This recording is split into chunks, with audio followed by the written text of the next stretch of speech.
Pipedrive is all about being more effective, and it starts with mastering how to add deals. In Pipedrive, a deal represents a sales opportunity that you're tracking from the initial stages to a final signed contract. Each deal tracks all events and movements that take place throughout your sales process, and they can be linked to a person, like we have here, an organization, as we have here, or a project, and any changes to these linked items will show up and be reflected in the deal. The first and most common way to add deals, you can click on the P at the top or click on the $ here. Either way takes you to your deals.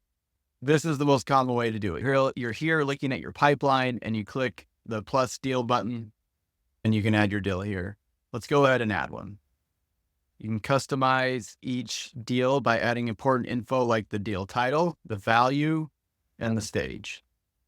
It's also important to know which fields are required by your company and why, and what the exit criteria is in order to move your deals across to the next stage. That will all be based on your company's unique sales process. Let's go ahead and hit save, and we've added a deal.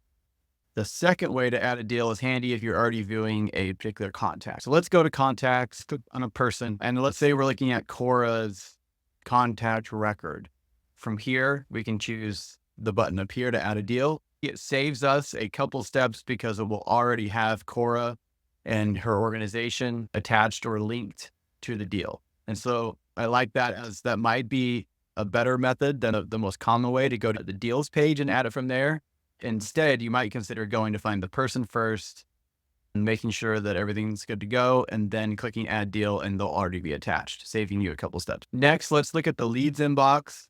If you're already using the leads inbox to keep track of, especially when you have a lot of contacts and you don't want them cluttering up your pipeline, it becomes too many to list in your deals, or if you have another process where you're capturing leads from web forms or other lead sources, and they collect in your leads inbox. This is an easy way to move leads from the leads inbox directly into a deal. When you open up the detail view by clicking on the lead, you have the option to click convert to deal.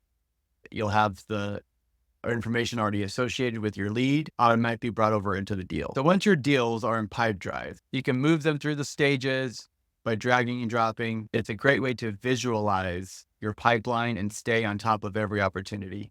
And if you're a sales manager or sales leader, deals can help you design the sales process most likely to win deals and forecast more accurately and coach based on what you're seeing in the CRM. And if you're a rep, keeping track of your deals like this will help you hit your sales goals, especially when using Pipedrive's activity-based selling, which keeps you focused on the things you can control, your behavior that moves deals through the pipeline. My main recommendation when it comes to getting the most out of Pipedrive as a rep is to make sure that all of your top deals have a scheduled next step and track it with these colored icons.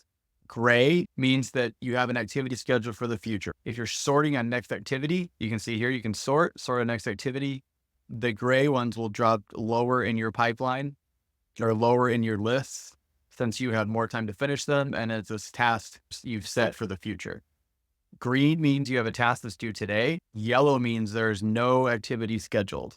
Deals with red icons have an overdue activity. This should either be marked as done if it's completed, or it should be re-looked at and rescheduled.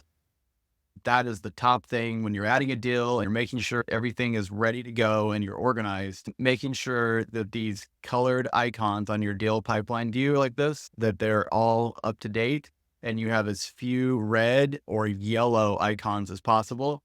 When we're keeping track of our tasks in here, like these icons show, we have a scheduled next step for all of our most important deals. And that's something that helps us be more effective as salespeople. So we've learned how to add a deal and how to track activity for that deal. When you're looking at your deal view, you might consider, what are the total number of deals? How many total deals are in your pipeline? What about deal size?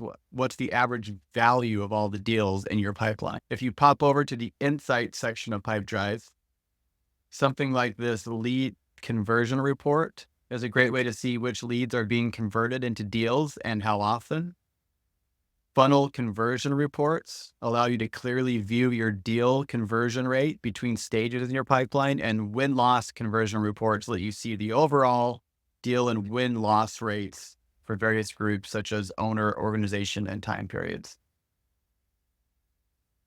And one last tip, because you're new to Pipedrive, something I've seen many new users to Pipedrive miss is that if you want to move something to won or loss, you don't need to have a dedicated stage for that. And Pipedrive allows you to save some space so you can see all of your stages all at once. And when you go to drag a deal, you'll see down at the bottom, you can move it to won or lost by dragging it to the bottom of the screen. That's it. Now you know how to add deals in Pipedrive like a pro. And if you have any questions, make sure to drop them in the comments below.